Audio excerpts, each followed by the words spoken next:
Issue అసలు ఈ ఐపీఎస్లు ఏంటి అసలు సారీ వీళ్ళ గోల ఏంటి అసలు మనకు అర్థం కావట్లా. అదే ఎంత చెత్త వెధవలో ఈ ఐపీఎస్లో ఉన్నారో నాకు తెలుసు.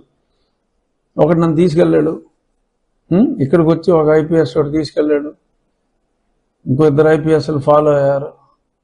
అక్కడ ఐపీఎస్ గారు మారేషం వేసుకొచ్చి ఆ జగన్మోహన్ రెడ్డి గారికి సినిమా చూపెట్టాడు, వాడు ఆనందించాడు.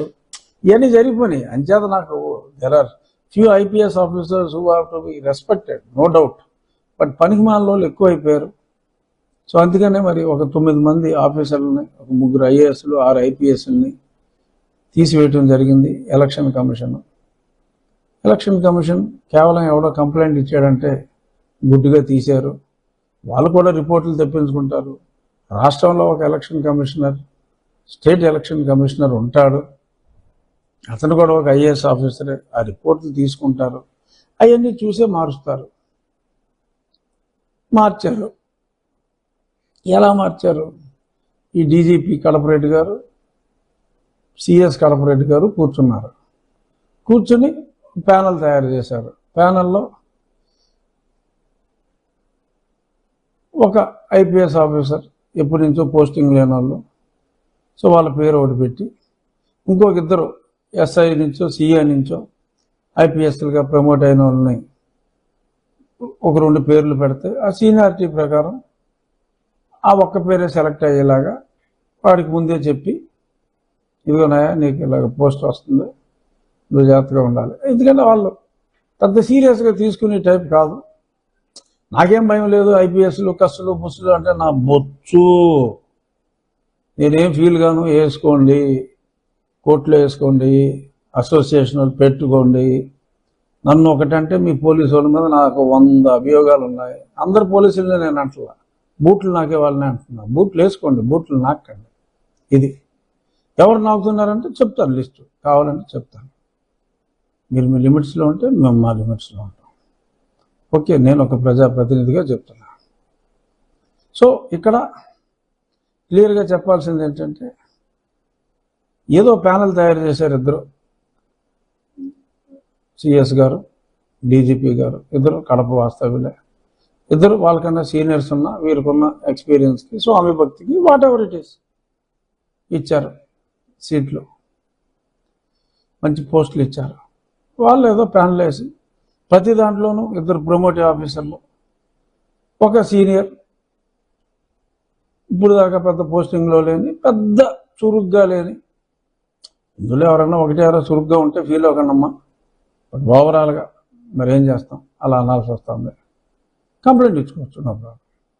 సో మరి అలా వేశారని అది చూసి ఇవా పోస్టింగ్లు అని చెప్పి తెలుగువారి అభిమాన పత్రిక ఈనాడులో వచ్చింది. ఎస్, ప్రజల పక్షాన ఎప్పుడూ నిలబడే ఆ పత్రిక అద్భుతమైన ఆర్టికల్ రాసింది, చక్కగా రాసింది.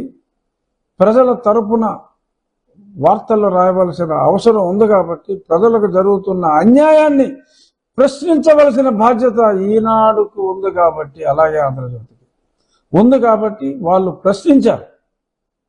ఈనాడు గురించి ఎందుకు స్పష్టంగా చెప్తున్నానంటే, చీఫ్ సెక్రటరీ గారు ఒక ఉత్తరం రాశారు, ఒక బెదిరింపు లేఖ ఈనాడుకు రాశారు. అందుకే ఇవ్వాలి ప్రెస్ మీట్. సో ఈనాడుకి ఒక బెదిరింపు లేఖ, మీకు బాధ్యతలు లేవా? ఎలక్షన్ కమిషన్ అంటే గౌరవం లేదా? అసలు మీకు డెమోక్రసీ అంటే తెలుసా? మేము ఒక ప్యానెల్ తయారు చేసి పంపితే, ఆ ప్యానెల్ ఒకవేళ నచ్చకపోతే మళ్ళీ అడుగుతారు. ఆ ప్యానెల్ మాకు అలాగే గుంటూరు ఐజీకి ఓ ప్యానెల్ పంపాం, వాళ్ళు ఇది లాభం లేదు గురు, ఇంకోటి పంపన్నారు, మళ్ళీ ఇంకోటి పంపాం. అసలు మీకు ఏంటండి పని? యాక్చువల్గా అయితే ఎలక్షన్ కమిషన్ ఆఫ్ ఇండియాకి వీళ్ళు సీనియారిటీ లిస్ట్ ఇచ్చేస్తే వాళ్ళ ఓన్ సర్వే వాళ్ళు చేసుకుని ఎక్కడ ఎవరిని వేయాలో వాళ్ళని వేసుకుంటారు.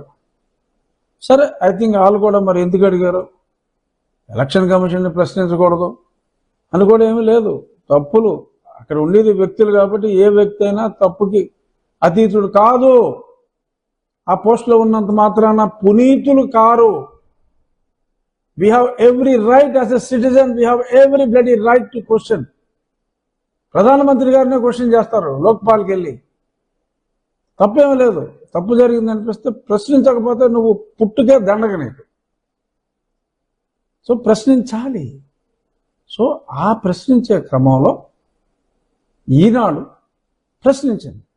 దానికి లెటర్లో రాస్తాడు, ఇలాగ మేము ఇంత చక్కగా ప్రొసీజర్ ఫాలో అయితే నువ్వు ఇంత అపహాస్యం చేస్తావా డెమోక్రసీని? సో కాబట్టి నీ లేఖ, నీ హెడ్లైన్లో రాసిన ఇది ఆఫీసర్లు చాలా మనోక్లేశాన్ని అనుభవిస్తున్నారు. కాబట్టి ఈ లెటర్ అందిన వెంటనే నువ్వు ఫ్రంట్ పేజీలో ఎంత హెడ్లైన్ రాసావో అంత హెడ్లైన్ వేసి నాకు క్షమాపణ చెప్పకపోతే, నా అధికారులకి క్షమాపణ చెప్పకపోతే నీ మీద నేను చర్యలు తీసుకొందును అని చెప్పి ఒక పెద్ద బెదిరింపు లేఖ రాశాడండి సిఎస్.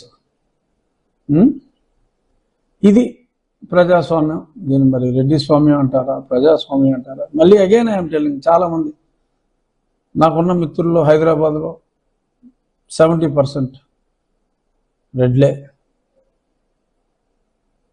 మళ్ళీ చెప్తున్నా, నేను అవమానించేది, నేను మాట్లాడేది కొద్దిమంది అధికారులను మాత్రమే. ఇంకొద్ది మంది పనికి మాలిన లుచ్చా వేదాలు ఉన్నారు సోషల్ మీడియాలో.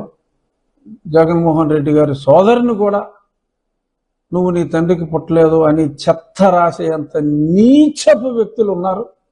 అటువంటి ఆ నీచుల్ని నన్ను గతంలో పచ్చి అమ్మనాబూతులు తిట్టిన ఆ మటుకే నేను అంటున్నాను తప్ప,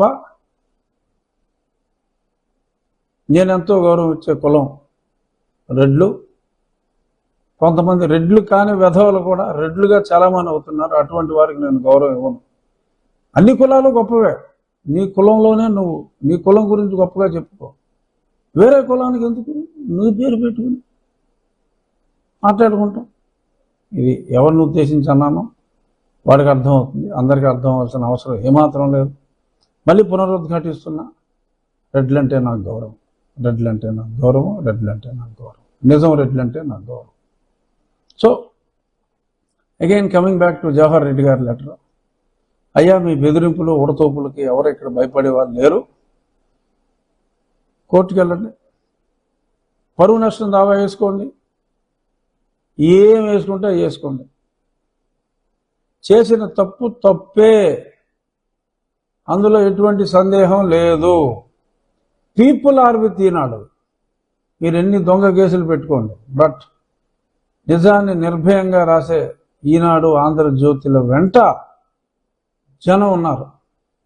మీ సాక్షి వెంట సొంటలు ఉన్నారు. మీ రాష్ట్ర అఫీషియల్ గెజెట్, సిఎస్ గారు, మీ రాష్ట్ర అఫీషియల్ గెజెట్ సాక్షి వెంట సొంటలు ఉన్నారు. ఇక్కడ విఘ్నులైన ప్రజలు ఈనాడు జ్యోతుల వెంట ఉన్నారు. ఇది గుర్తుంచుకోండి.